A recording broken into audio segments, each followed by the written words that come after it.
Party started. Thank you. Thank you. I received that because there's been a lot of technical difficulties, but we got an amazing team here at IMSA doing their best. Thank you, guys. Go ahead and let's kick this thing off.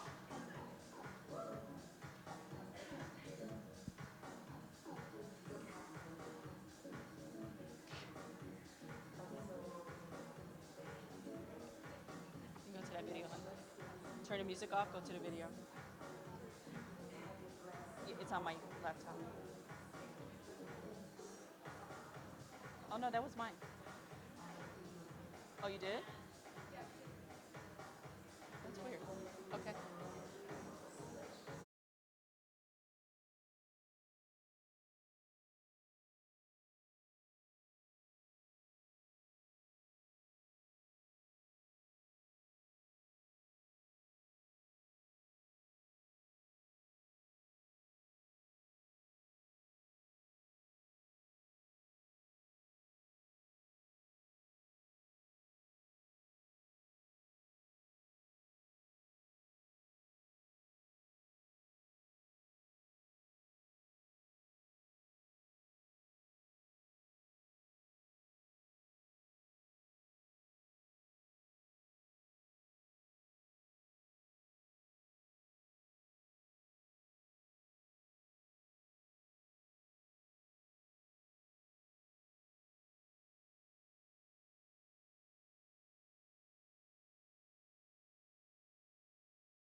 It's okay.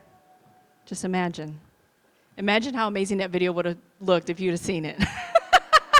Guess what? It's on YouTube, so you can see it. You can check it out later.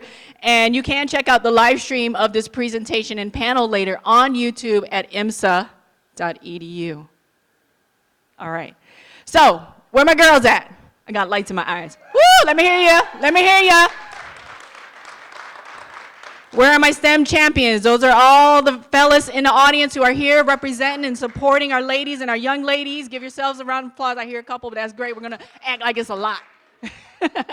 So welcome to our first annual Girls into STEM Conference 2020. It's a new year. It's a new vision, right? I see you. My name is Betty Hart. I am the Innovation Program Manager here at this amazing academy called IMSA. I'm so excited and delighted that you braved the weather and you were very patient with us today during our technical challenges. But you know what? That's why we need more girls in computer science and IT and technology, right? Right? Okay, so we are here to honor National Mentoring Month.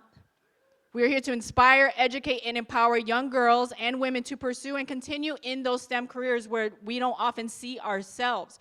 We have an amazing lineup for you today. We're so excited. This is almost 4 years in the making. The vision was put out 4 years ago, and we have a board, an amazing group of students who helped me put this together. You're going to meet them very soon here. I want to remind you, though, anyone with a purple lanyard, if you happen to get lost in the shuffle this morning, purple lanyards, where are you at? They're all back there. You should be down here.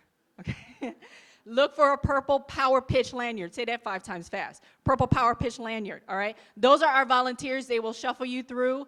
And you also have a brochure that tells you about everything that's going on today. And then my daughter is around here somewhere. Look for the girl that looks like me, basically. It's my child. All right, we're behind schedule. I don't want to keep talking. I want to introduce our amazing keynote speaker. But first, I'm going to introduce our amazing Girls in the STEM board. Come on out. Give them a round of applause.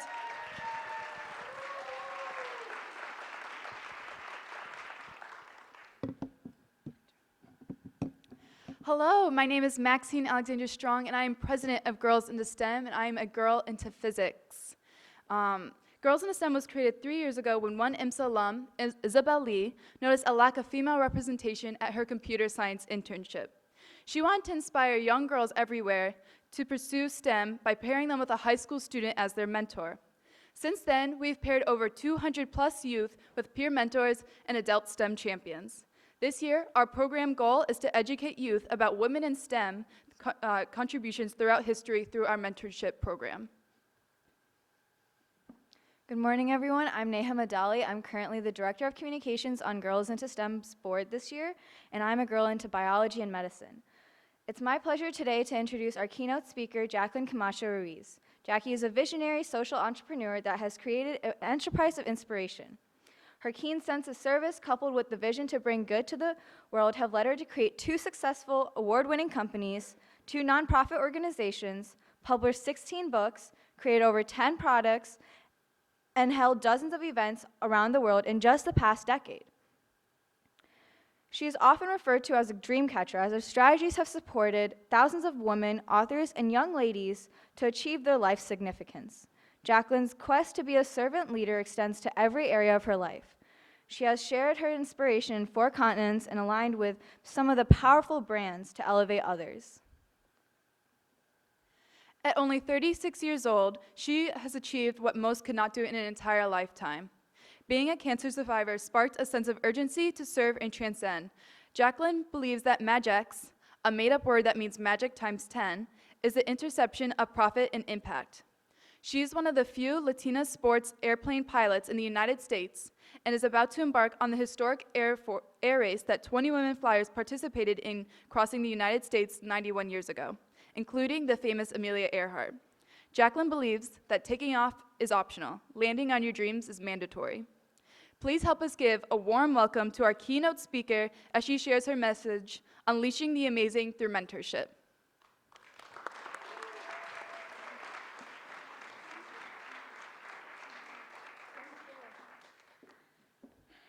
Good morning, everyone. Ina, I am an experiment of personal development. I was only 12 years old in a very, very small town in Mexico. I had just moved from the biggest city in the world to what to me seemed the smallest town in the universe. It was quite a shock for me. I could hear people yelling, coming to the plaza, saying, "Your house is on fire." In disbelief, my mom and I walked to the top of the town to see our beautiful home engulfed in flames. You see, I started reading when I was 4. And by mere coincidence, all the books that I read looked like the Encyclopedia Britannica in Spanish. Books from Napoleon Hill, Zig Ziglar, Agmandino, Dale Carnegie. I devoured those books. Did I know what they meant? Half of the time, I had no clue. On my way to the top of the town, my main worry was, will my books survive? I don't care about my toys, but will my books be okay? And it was soon after that I realized that pretty much most of those books were gone. Now you imagine the setup. My mom, my brother, and I walked into the house after the fire had subsided. In Mexico, the houses don't burn to the ground, they burn inside out. They're made out of brick. So as we walked into this horror movie scene, I couldn't help it but feel the devastation in my heart for all those amazing books that had become my babysitters that were burned to the ground. But it was also the very first time that as a young girl, especially after all that amazing knowledge kept pouring into my brain for years, I realized there was a light at the end. I realized that now that I had learned those principles, it was up to me to make those come to life. I stand before you today at 36 years old, having survived cancer not one, but twice.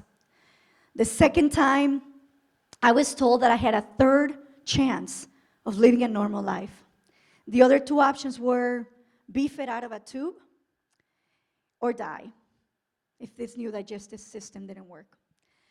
You see, when something like that happens, once again, you align to the very core of who you are, and you ask a lot of questions.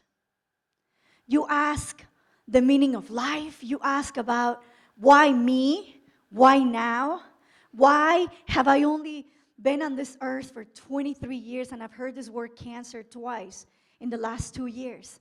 Why does this happen? Why do you need to suffer? Why do you need to go through all these things?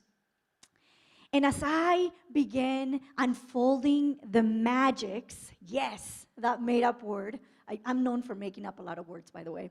I also made up the word pilotina, which means pilot plus Latina, and because that's just, a cool thing to do. But as I started unfolding that, I realized that it was my opportunity to make all those things come to life. How many of us, by a show of hands, say, I'm a positive person? Yes. Okay, well, if the neighbor didn't raise their hand, please have a conversation with them after this keynote. But how many of us live thinking, well, if everything goes well, if I choose my right career, if I get the support that I need, if I get the scholarship that I need, then I'll be positive. Then I'll start to live a life of significance. Then I will believe that I can achieve anything. I have learned time and time again, as I felt the despair in my heart, as I felt sadness, as I felt and overcame adversities, I have felt what it feels not to be okay. But those things, coupled with the amazing literature that I grew up reading as a little girl, have helped me one and time again come out of it. And when we talk about positive attitude, which is one of the most important ingredients, what it means to me is to align with the music inside of you, align with your talents, your skills, and your willpower to say, yes, I can. Yes, I am experiencing turbulence, and yes, you're gonna turn off the engine at 5,000 feet, but yes, I am gonna focus with all my might, and I'm gonna land this airplane without an engine, which I've done, by the way, about 30 times. I've successfully landed, because I'm here in front of you, about 300 times to date. Positive attitude. We hear it as a buzzword. Be positive. Just be positive. And the truth is that without accepting what is happening to you and how you're feeling, it is very difficult to cover it up with positivity. Do you agree? It's very hard to say, well, I just lost someone that I really, truly loved, and I'm going to be positive. That's not how it works. Before I became truly positive, I had to embody the pain. I had to embrace knowing what I was going through. I had to honor my emotions. A lot of you young ladies are experiencing transformation. You are becoming our next generation. You're becoming the legacy of the future. You are becoming an autonomous, beautiful citizen of the world that is going to be fully capable of bringing impact with everybody that you touch. And in order to do that, you need to look inside. You need to find out, what are you feeling? What are your emotions? If you feel sad, speak with someone about it. You feel sad. There's no going around it. You feel sad, and you don't cover it up. And I will tell you that the moment that you start embracing the reality, you become objective. Then you start to say, what can I do to make the situation better? Another thing that I've learned in my life has been the power of gratitude. In my eyes, gratitude is the most amazing accelerator to achieve every single one of your dreams. You see, I would not be grateful for every moment that I'm on this earth if I hadn't been to the brink of death. I would not be grateful for my pilotina mobile, the ability to fly, without the ability to be broken down. And for me, as I was younger, as I started growing up, I started writing all the things that I was grateful for. I would write the things that I was grateful for on the left-hand side, the things that I physically had, and then I would write down all the amazing things that I was grateful for, but I did not physically have. And it got to a point where my husband said, be careful what you write, because everything you're writing is becoming true. My secret is taking a vessel, which for me is a journal, a blank page, with a .38 millimeter pen, Japanese, by the way, which I love my Japanese pens. I can make any magic happen with that. My German teacher, because yes, I was the weird Mexican that spoke Deutsch, and I still get a kick out of it every time I can. Yeah, sprechen Sie Deutsch, and of course I've lost half of it because nobody comes up to me and said, sprechen Sie Deutsch? My German teacher used to say that writing was an extension of your soul. He told me that when I was 16 years old. I said, how amazing, how beautiful is that message? And if I can combine writing and extending my soul with gratitude, then I think I got an amazing formula, because now I got my positivity, now I got a trifecta. I got the perfect formula to begin manifesting my dreams. Now, I didn't know how quickly they were gonna manifest, because my goal after surviving cancer and giving birth to 2 babies, that they were going to be high risk. They in fact told me that they didn't know if I was gonna be able to have babies. My son inspired me to basically start my first company, and my daughter inspired me to write my first book. Be careful what you ask for, because I published book 1, The Little Book of Business Secrets That Work. Tom Ziegler, who is the son of one of the most iconic motivators and inspirational speakers that I read when I was a little girl, one of my babysitters, endorsed that book. And I just poured my heart out. I was filled with gratitude of having the opportunity to become an author. And people started asking me to speak more. And it became more national and then international. And one thing led to the other. And now as I stand before you, I have successfully published 16 books. Be careful what you ask for, because in the land of opportunities and dreams, time is irrelevant.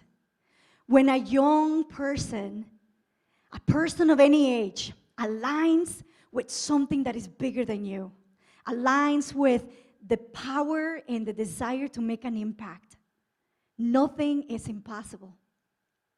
My biggest dream was to go to Germany. And I remember my mom and I were crossing the street in Germany, and I looked over and I said to my mom, Mom, am I in Germany? Sometimes we need to take a step back and say, wow, things manifest. And so by any stretch of the imagination, and on paper, I would be one of the statistics. In fact, I always say that I've survived so many things that I could probably have enough bad things in my life to cry for the next 300 years. But every single day of my life, I've decided to transcend. I decided that the compound effect of my actions, because that is the only way that you can truly share with people what it's inside of you, through your actions. I decided that every day I was going to help elevate at least one individual to one of their dreams. And I was going to take 1 inch closer to the manifestation of one of my dreams. And if I get to the end of the day and I say, wow, I haven't done anything significant today, everything I did today was mundane, I didn't really advance my legacy, I take a stop and then I gratitude journal. Now I knew that I was getting a step closer. And as I went through life, as an entrepreneur for the last 14 years, as a mother, as a wife, as an international speaker, now present in 4 continents, as an author, I think, how can those actions be multiplied every day? And now I do that through a legion of women, through our foundation, and through women that have connected to a mission around the world. Because in this world, people love to see results. And you, young ladies, and ladies and gentlemen of any age, you have in your power the power to unlock the manifestation of your dreams. No matter where you came from, where you're going, when you're authentic to your own calling, and when you're authentic to how you feel, and you follow that path, and you're relentless in the commitment of the compound effect of your dreams every single day, things will manifest. You can call it an experiment, you can call it a formula, you can call it anything you want, but there's nothing that will keep you away from manifesting those dreams. Did I ever think I could become a pilot? I had a lot of doubts. But my vision was, I have to take my husband to lunch. I never gave up. Now I had to convince him for 6 months to be the pilot in command, to take him to lunch. And it was interesting because when we get to this airport, there's, dozens of skydivers landing next to me. So I'm coming in the little plane, I'm, getting ready for the setup, I'm extending my downwind, make sure that I stay away from the people coming down next to the runway, landing with parachutes, because they don't have an engine, and I do. And we landed, and my husband looked at me, he said, "Oh, you can fly." How many of us have been doubted before? How many of us, people have said, "What are you thinking? You're just so young. What can you do? What kind of impact, what kind of difference can you make," right? We landed, we had this amazing lunch, and the server comes up to us and say, "Hey, so where are you guys visiting from?" My husband says, "We flew in from Aurora." And the server immediately said to my husband, "Well, you must be a great pilot." And I said, "Wow."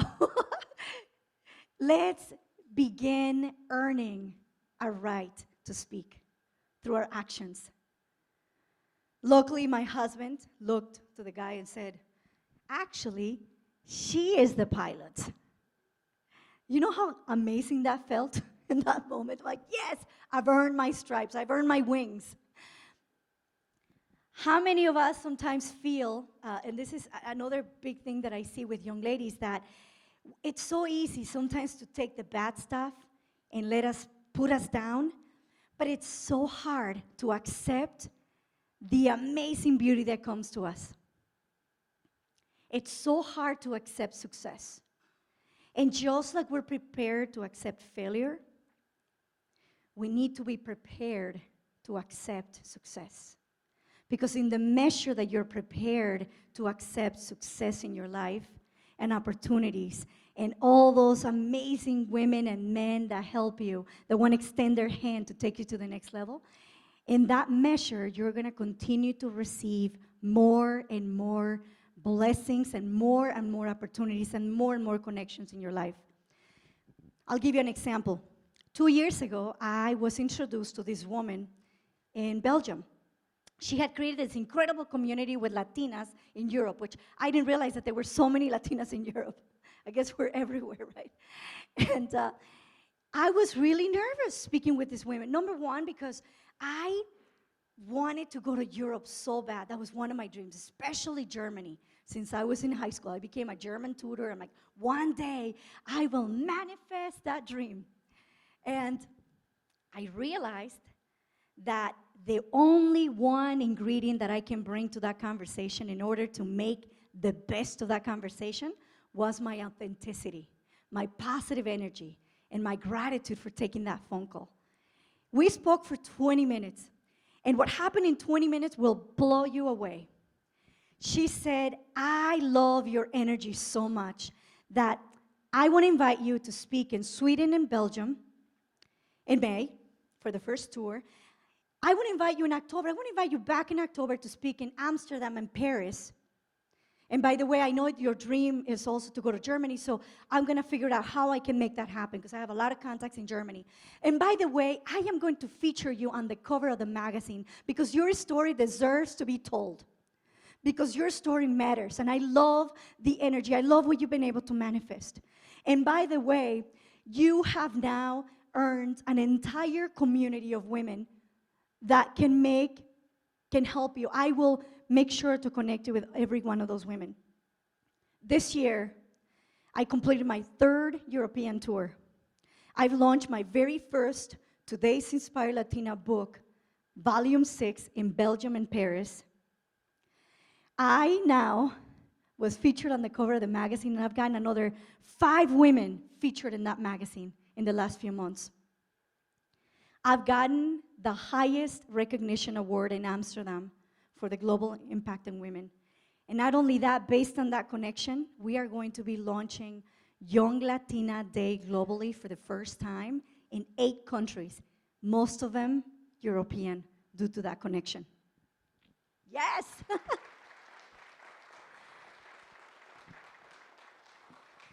So as you enjoy today's conference, big round of applause to Betty, because she's been working so hard. I know, I've been part of this amazing journey since the beginning. I know how difficult it is to put something like this together. I want to leave you with this. Everything I know on the earth, I learned and confirmed through aviation. To be able to see something 3-dimensionally, to have the ability to be authentic, to have the ability to be grateful, to have the ability to be positive, to have the ability to align with your own authentic dreams, and enthusiastically, yes, enthusiastically share them with other people will open doors. And it is in your ability to converge the world of zooming in to do the work that needs to be done and allowing yourself to zoom out to see the beautiful perspective of what you've achieved. If you do that every single day of your life, I will guarantee you that your actions will transcend. I will guarantee you that you will create a legacy through whatever dreams are authentic to you. So I hope that my story, I hope that what I've given to you today has allowed you to see a different perspective, that has expanded your view to know that right above us, there's a 3-dimensional space. And right in our hearts, it's a space where all things are possible, where you can invest where your heart is, when you can be okay with being authentically you, when you don't need to pretend. I get emotional. You don't need to pretend to be anybody else, where you have unlocked the magics inside your heart to share with the world. And your actions become the best representation of your dreams. And in that accomplishing of your dreams, you elevate people all around you because they feel connected to that music inside your heart. Remember that taking off on any dream, today or tomorrow, the next day, is absolutely optional. But landing on those same dreams is mandatory. Thank you.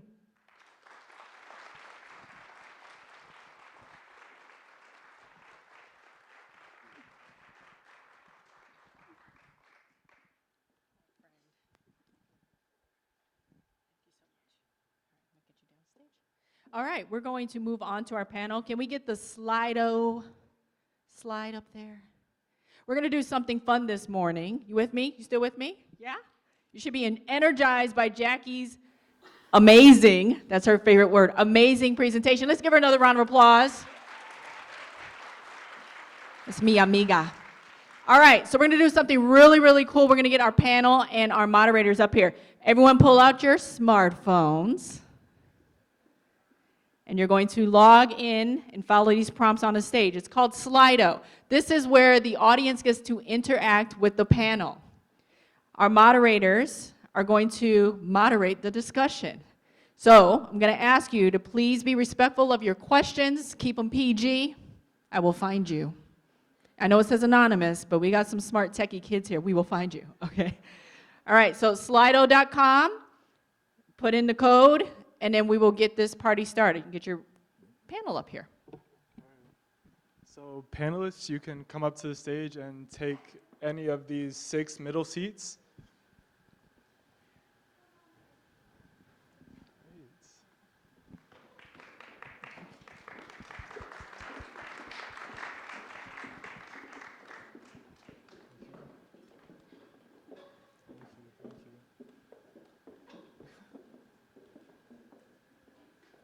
Also, I'd like to take a moment to thank all of our panelists for coming to share their experiences with us, and especially because of the weather today. Thank you, thank you.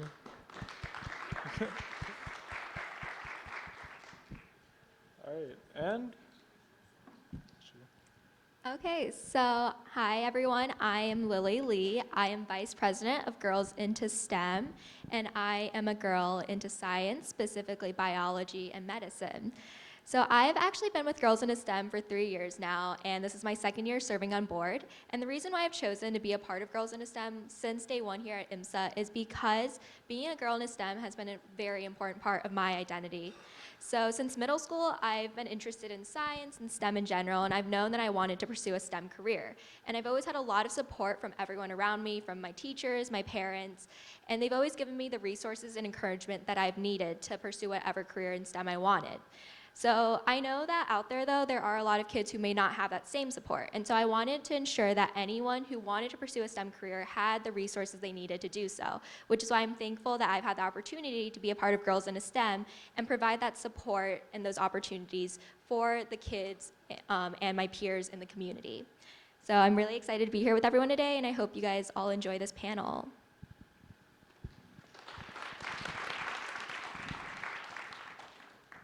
All right, and I'm Joseph Bertrand. I'm a guy into engineering, and this has been my first year with Girls in STEM, and I am the Senior Diversity and Inclusion Officer. I'd also like to talk a little bit about why I decided to join Girls in STEM.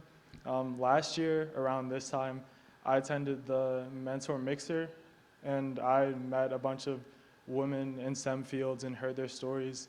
And as I looked around, I was the only guy in the Mentor Mixer. I think that these issues and challenges that women face in STEM are very important, and I would like guys to be cognizant of the challenges and issues that women face.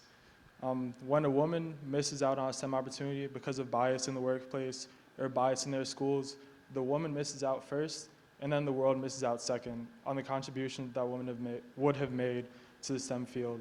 So I'm excited to be here and hear from all of our panelists. Thank you.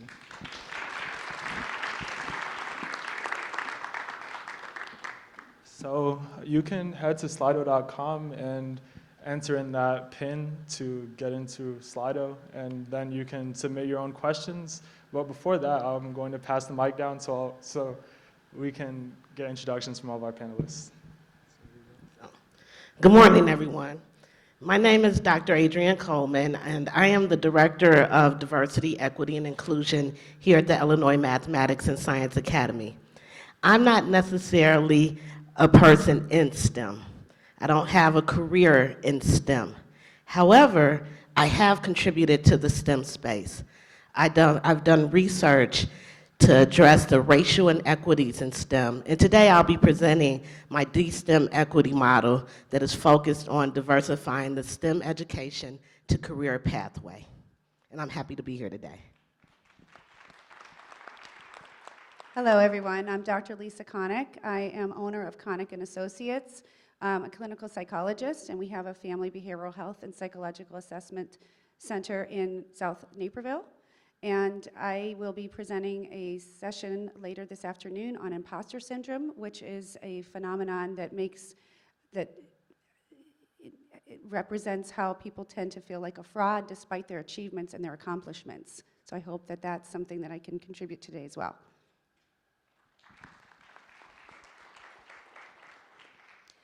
Good morning. My name is Ayo, and thanks again for putting this on and for inviting me to be here.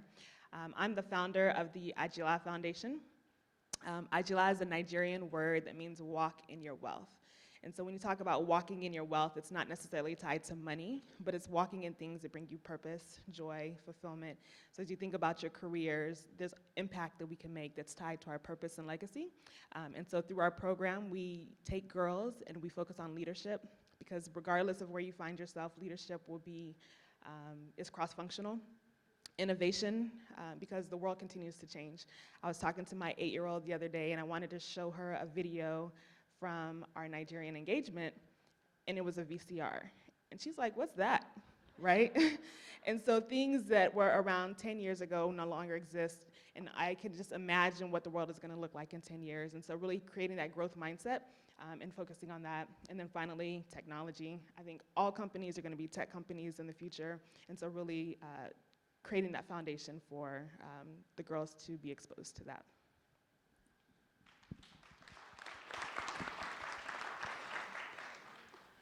Hi, is this on? Hello? Hello? Okay. Good morning, everyone. My name is Christine Moskalik, and I work here at IMSA as well. I work in the Center for Teaching and Learning, and I've been here about 5 years. I'm also a student in an educational leadership doctoral degree program at the University of St. Francis. What I do here at IMSA is I develop hands-on, inquiry-based STEM enrichment activities for students across the state of Illinois. I also am an exhibitor later, so if you want to learn more about the things that I'm doing in that role or with the doctoral degree I'm pursuing or the path I followed beyond what we share with you today here in this panel, feel free to stop by. Thanks.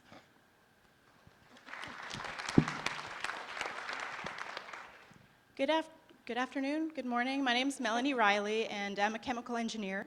And I work for Nalco Water, which is an industrial water treating company.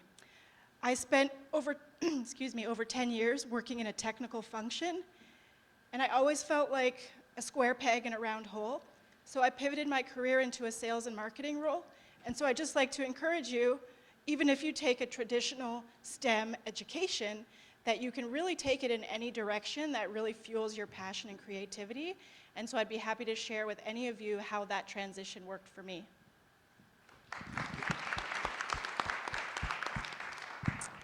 Hello, my name is Kimberly Jackson, and I am a colleague of Melanie's. We both work with Nalco Water. I am a principal chemist.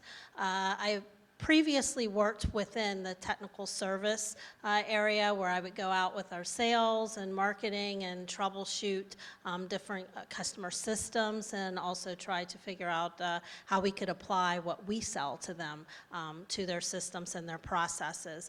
And then I went through a phase where I was doing some product innovation and formulation for one of our key business segments, and now I'm currently in our analytical support function. So I've kind of ranged the gamut of technical support to innovation, and now back into a service for analytical support.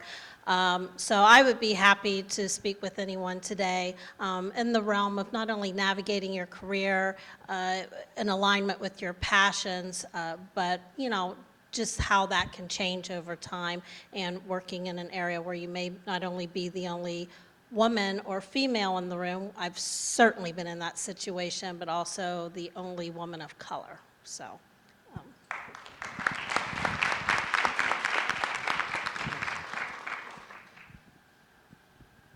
Okay, so now we're going to start with some questions. So first, our board had a question for all of our panelists. So what motivates you guys, and what drives your success?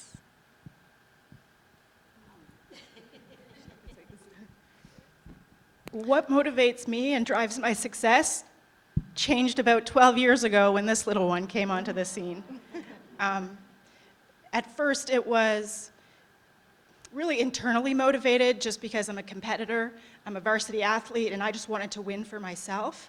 And then when I had little people in my life that were not just other people's little people, and I had someone looking at me every day, evaluating my choices and what the impact was, not only to me, but now there was a direct impact to those around me that I was responsible for. And so my motivation in the last 12 years has been more to set a great example for the people in my life and those around me, and to make them proud of me.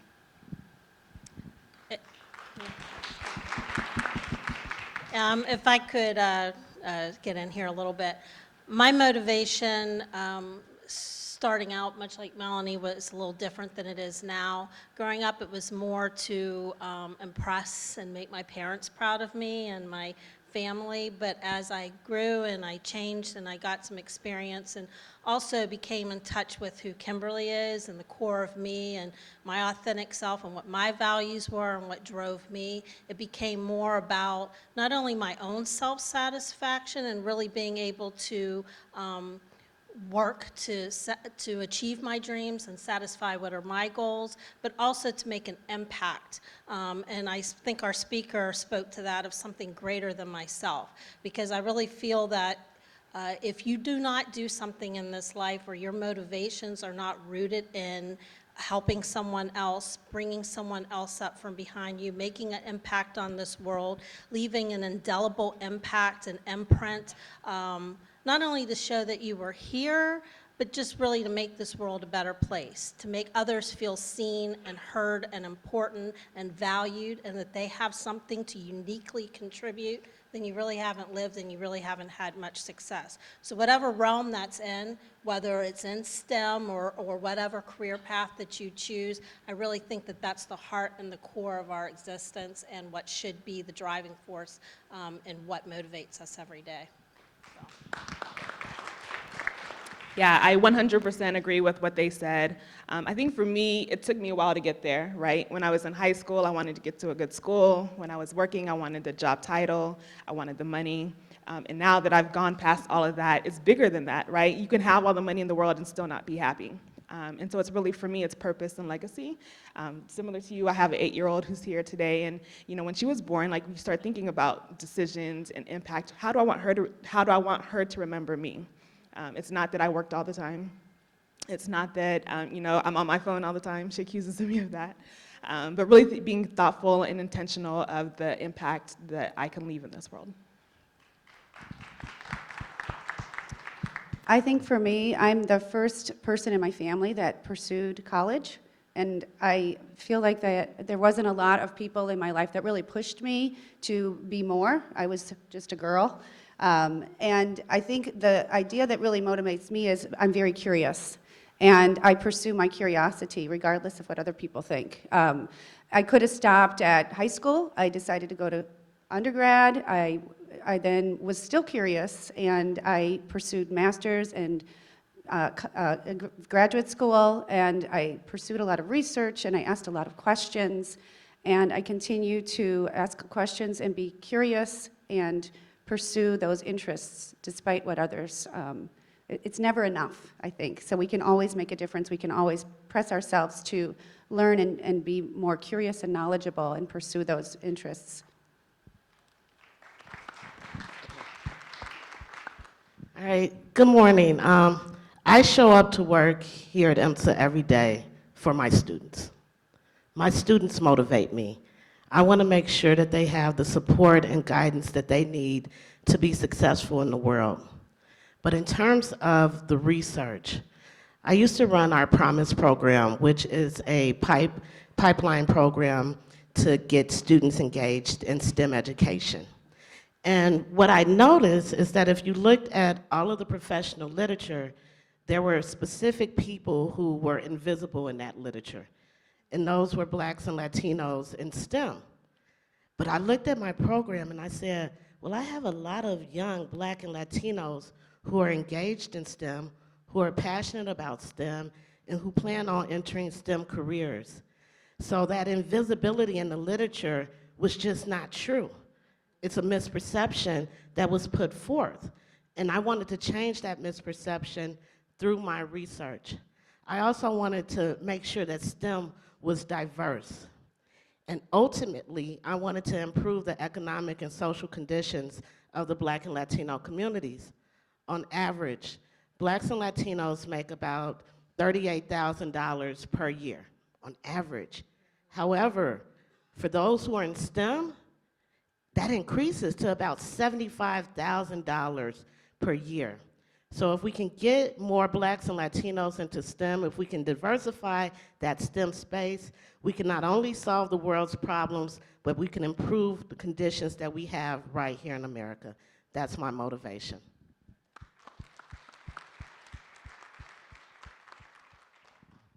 Awesome. So now we can start with our first question from Slido.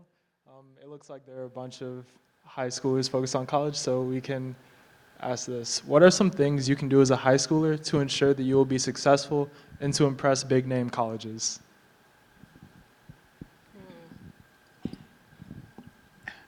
I would ask yourself, why do you want to impress big name colleges?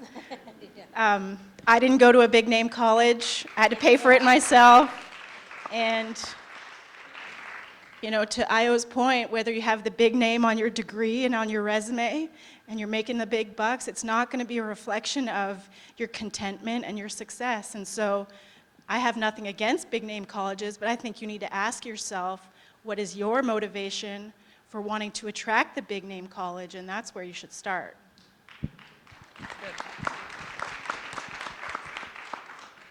So many of my students, they try to join every organization there is because they think if I can show that I'm involved in 20 different organizations, then that's going to make me distinct from my peers.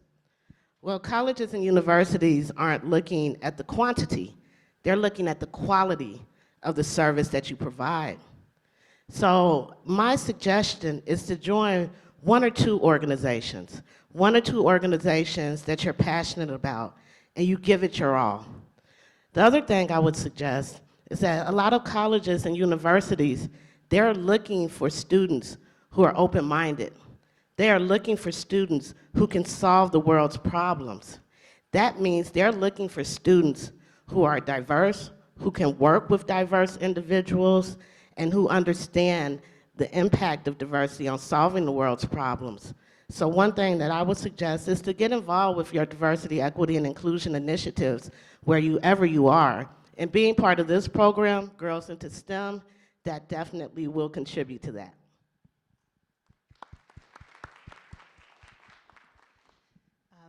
The only thing I would add is, as you think about the schools and universities you want to go to, think about it as a relationship. What can you offer the school, and then what can the school offer you? So in corporate America, you know, we talk about looking at the values of an organization. Does it align with what you want or what you believe in? So I would say the same thing for a college or university as you think about the programs you want to study, the organizations that they have. You know, this is National Mentoring Month. You know, also looking through and finding mentors that went to the potential school that you want to go to and connecting with them, hearing their experiences and things of that nature. So I think it's think about instead of just going to a big name school, think about one where you could add the most value and then where you can also make impact.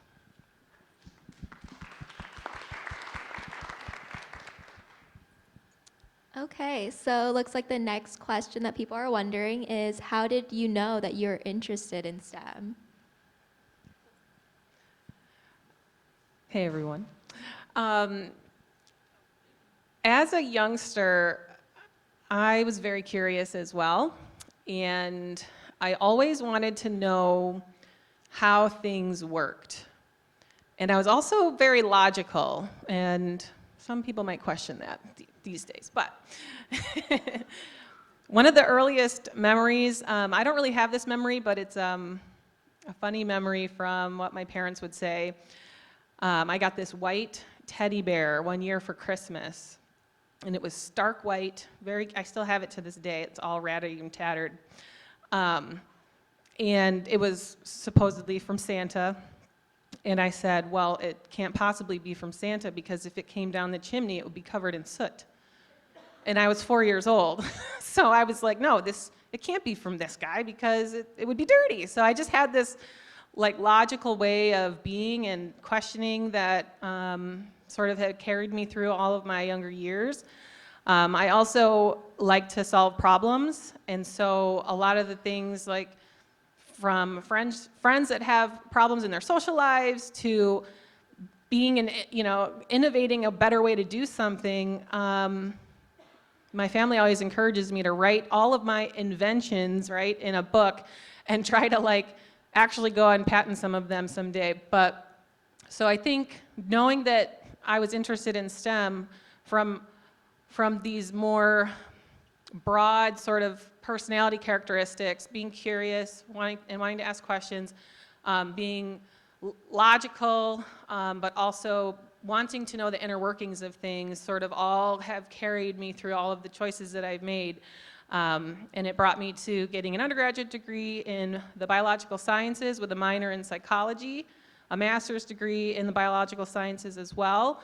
I also did some postgraduate research in a lab that studied evolutionary developmental endocrinology, which is basically the hormonal control of gene expression and development in a really popular model for human studies, which is the frog. I'd be happy to talk to you more about that as well. And now ultimately into this role that I'm in here at IMSA and being in a doctoral program for educational leadership. So I think those personality traits, along with my passion for how things work, and that sort of put me more interested in the biology and the cellular and genetics realm, has really led me to where I am today, and is a good explanation of why I became interested in STEM.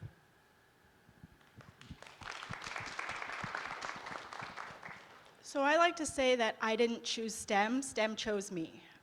As I said earlier, I'm a competitor.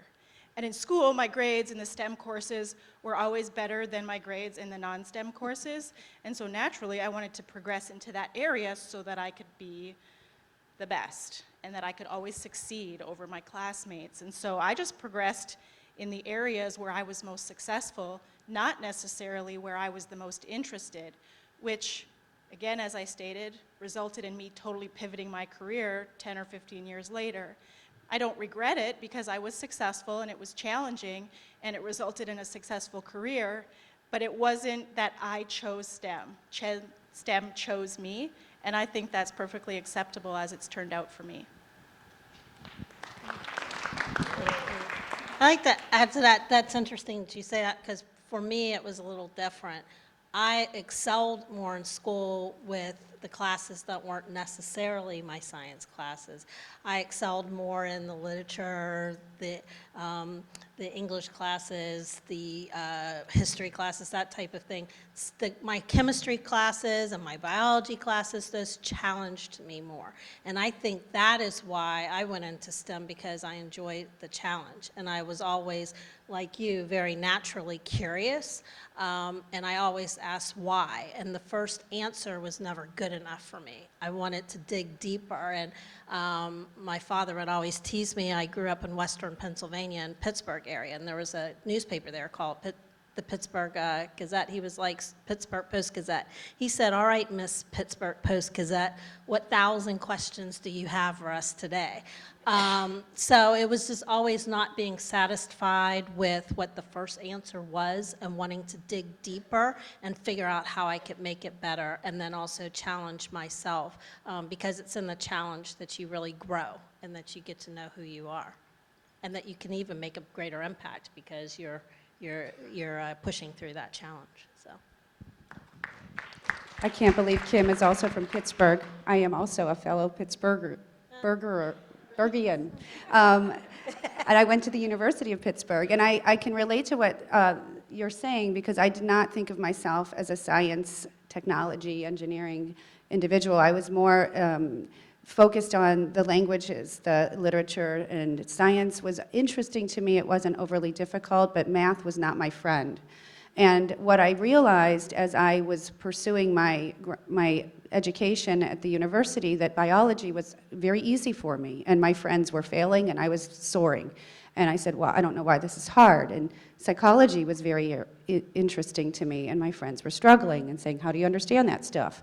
And there is a science to those courses. And I pursued, and I think I was drawn more to those courses, and I pursued, I was more interested in jobs in the research field. I worked for a couple of research projects and in private university in the neurosciences where we did bench research. So we were really looking at brain cell development and the connections to depression and suicide, and really getting involved in statistics, which I did not think that I was capable of. For my dissertation, I had to teach myself structural equation modeling because I wasn't able to fit the class into my schedule. So I think it's really drive and your focus and your kind of finding yourself being able to excel at things that you didn't realize you were capable of doing, that I feel like I continue to find that motivation and persistence.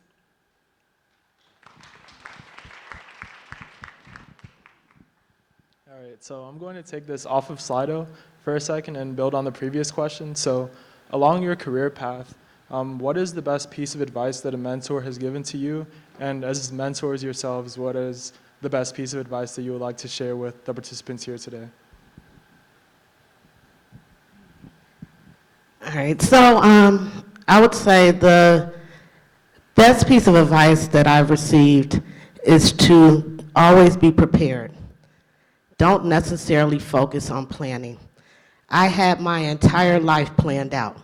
I knew exactly what was going to happen, at what age, and guess what? It didn't happen that way. And so I had to be flexible. I had to understand, well, why isn't my life going as I planned it? It's because I wasn't in complete control. And so when I say prepare, always be prepared, I mean, take advantage of every situation that you possibly can. Learn as much as you possibly can. I went all the way through to get my doctorate. Neither one of my parents have college degrees, but I wanted to learn. I knew that if I got as much knowledge as I possibly could have, whatever came my way, whatever was put in my path, I would be prepared for. So don't worry about planning out your entire life. Just be prepared. I think adding on to that, I think of the concepts of resiliency and acceptance of failures. I think resiliency to me is we are going to experience hardships in life. Jacqueline talked about that, and overcoming adversity. And I think women in STEM careers have their fair share of overcoming adversity and criticism. And I think also looking at, so resiliency is picking yourself back up and keeping yourself on track for the goals that you have in your life. And in conjunction with that is the acceptance of failure, and instead of viewing failure as a catastrophic process, to really learn how to view failures as a learning process. We learn from every step of the way. We learn from our mistakes, and we become better and more knowledgeable because of our failures rather than not only our successes. So it's really kind of capitalizing on what did I learn from that mistake that I made, or that misfortune, or that misstep, and incorporating that into your knowledge base and using that to be more successful going to the next step.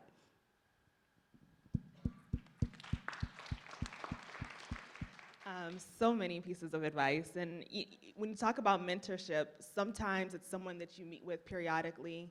For me, I have mentors, like Michelle Obama's my mentor, right? I've never met her in my life, but she drops so many gems and nuggets that I take and I write down and I go back to it all the time.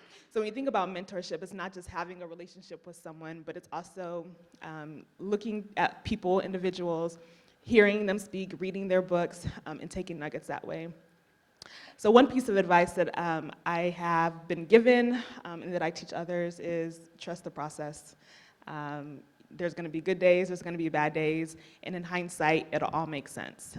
Just trust the process, put in the work, make sure you're prepared, and trust the process. I would say I'll just go down a couple of things right here. I'm echoing with the failure. Don't be afraid to fail and step out there into the unknown or something that you may think you don't have the skills or knowledge for, because that's when you grow and you learn the most. And don't look at it as failure. Look at it as an opportunity if you do mess up. It's not failure, it's just I learned something, and then just what did you learn from that? And also don't always concentrate on what you think your weaknesses or your gap areas are, but what are your strengths and how does that align with your passion? And then make sure that you direct your career goals and everything that you do aligned with that passion and with your strengths.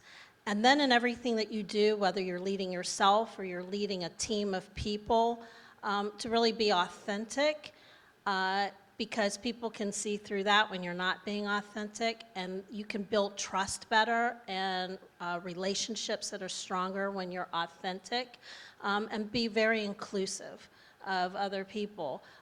Diversity of thought really is rich to coming up with those great ideas and those great breakthroughs and making the most impact. And just always remember that your team may be diverse, but it doesn't mean anything for them to have a seat at the table if you're not including them, right? So, you know, it's great to be asked to go to the dance, but you really want to be asked to dance, right? So make sure that you're always keeping that in the back of your mind of including those people on your teams. And then just some self-care. That's one thing, and I'll leave that with a final nugget before I pass it down here, is that's one thing I've learned over the years, that I wasn't always good at self-care. You can drive yourself because you want to achieve, or you want to get that next promotion, or you want to be recognized for something or be on that next project, but you really need to have that balance in your life, to take that time to spend time with people that you love, to do some of the things that you love to do outside of work, because when you don't take that self-care, you can't be your best you can't do your best work, and you can't influence and help others to be their best selves. So really keep that balance in mind, that it's not always about what you do in the office or the lab or wherever you are, but it's in how that you can make that impact, and you can't do that if you're not taking care of yourself first. So.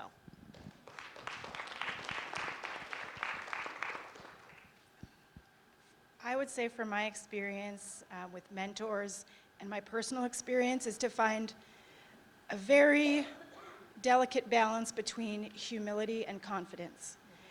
I remember my first day, my chemical engineering degree in the paper mill. I got knocked off my high horse so quickly, and I realized that I needed the people around me to believe in me and to support me to be successful. And with my little strut in my step, I was not going to get anywhere very fast.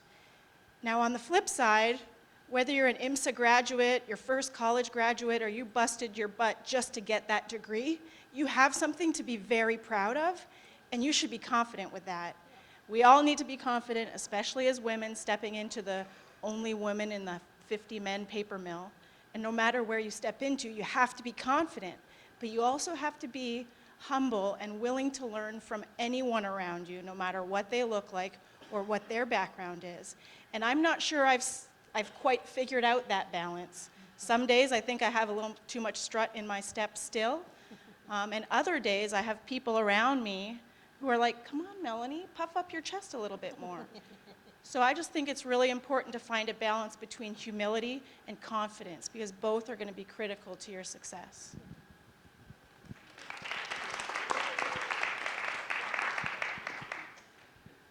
I just want to reiterate everything that all these lovely ladies said.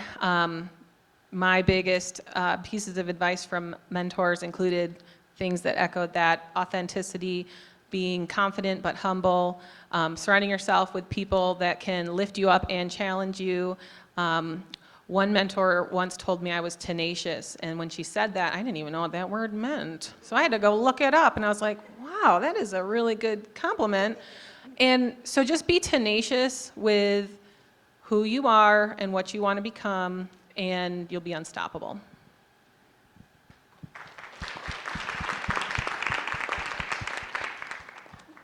Okay, so I think that's all the time we have today for the panel. So can we give the panel another round of applause?